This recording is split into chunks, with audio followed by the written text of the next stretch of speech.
प्रिय मित्रों, नमस्ते। आज 1 सितंबर 2023 है। आज का दिन एक खास माने में बहुत ही महत्वपूर्ण है। आज के दिन NCERT means national council of educational research and training की स्थापना भारत सरकार के द्वारा की गई थी, जिसे हम राष्ट्रीय शैक्षिक अनुसंधान एवं प्रशिक्षण परिषद के नाम से जानते हैं। यह एक ऑटोनोमस इंस्टीट्यूशन है। इस संस्था के स्थापना के पीछे भारत सरकार की यह परिकल्पना थी कि यह संस्थान शैक्षिक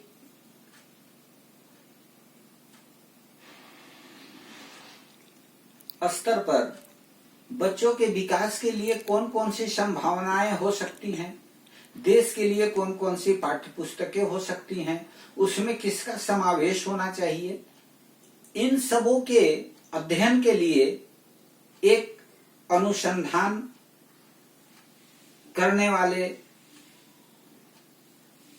विद्वत समाज और विद्वान लोगों की समावेश हो, जो भूत की गलतियों, बीते हुए समय के उथन पतन जो शैक्षणिक संस्थान में हुए हैं और जो आने वाले दिन हैं, उनको दूरदर्शिता पूर्वक गहन अध्ययन कर, अनुसंधान कर, गहन चिंतन कर ऐसी योजना बनावे जो आने वाली पीढ़ी शिक्षा और ज्ञान से लैस हो, जो देश के विकास में अहम भूमिका निभा सके। साथ ही साथ इन परिकल्पनाओं को धरातल पर उतारने के लिए प्रशिक्षण देकर ऐसे शिक्षकों को तैयार कर सके जो उन बालकों का निर्माण कर सके। इस संस्थान की स्थापना 1961 में हुई थी। एक लंबा समय बीत गया। इस लंबी अवधि बीतने के बाद देश में शैक्षणिक स्तर पर बहुत से काम किए, बहुत से अनुसंधान हुए, बहुत सी पुस्तकों का प्रकाशन हुआ, बहुत से पाठ्यक्रम आज बच्चों को पढ़ने के लिए उपलब्ध हुए हैं। आज का दिन NCERT के स्थापना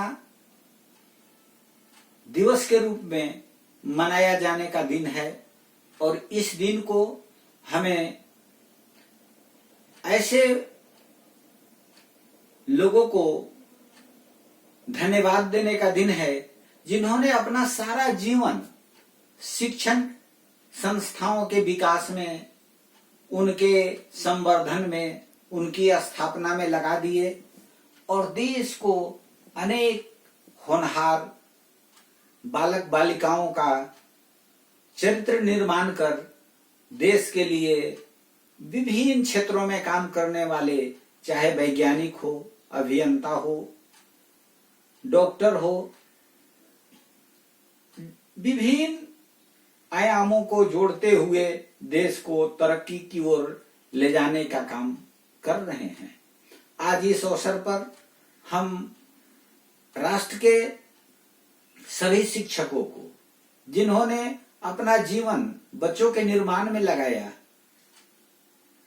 उन्हें कोटिश नमन करते हैं, उनके प्रति कृतज्ञता व्यक्त करते हैं जिन्होंने ज्ञान दिया।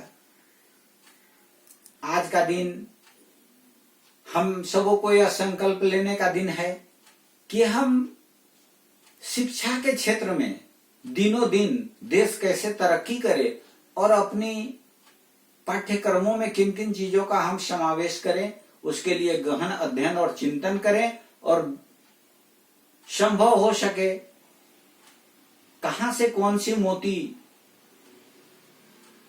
निकलकर एक हार के रूप में परिणत हो जाएगी। कोई नहीं जानता है ज्ञान किसके हृदय से कहाँ ऊपर जाएगा। तो आज एनसीईआरटी से संबंध रखने वाले लोगों को हम अपनी विचारधाराओं से, अपने ज्ञानों से अवगत कराते रहें और समय समय पर पाठ्य पुस्तकों में जिन चीजों का समावेश हो सकता है उनका हम अपने ओर से संकलन कर उन्हें प्रेषित कर सकते हैं, भेज सकते हैं। उसे मानक पाए जाने पर पाठ्यक्रमों में समावेशित किया जा सकता है। इसलिए आज हम सभी संकल्प लें कि हम लोग शैक्षणिक अनुसंधान और प्रशिक्षण में देश के काम में सहयोग करेंगे और सबों को यथोचित सम्मान देते हुए उनके प्रति आदर का भाव रखेंगे। इस क्षेत्र से जुड़े हुए सभी विद्वत जनों को, सभी शिक्षकों को और बालकों को जो ज्ञान हासिल कर भविष्य का निर्माण कर रहे हैं, जिन पर देश का नींव टिका हुआ है, उन्हें ढेर सारी शुभकामनाएं। धन्यवाद।